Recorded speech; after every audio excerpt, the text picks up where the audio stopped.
Hello everyone, this is Jordan from Kanen. Today we have an ECM with us in the shop. And I came in originally for issues with the steam wand not giving enough pressure.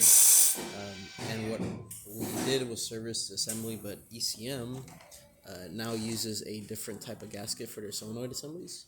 As you can see, this is the newer style. We did replace it with the same exact one, but just for demonstrations, we kept this one to show it off.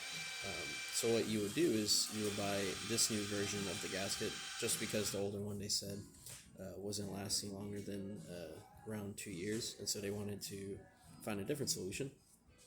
So they started using these solid gaskets, and what you're meant to do is you're meant to install this on the steam wand stem, the part that you actually twist here, and you're meant to crimp the actual rod into the gasket, which is the issue with what happened here.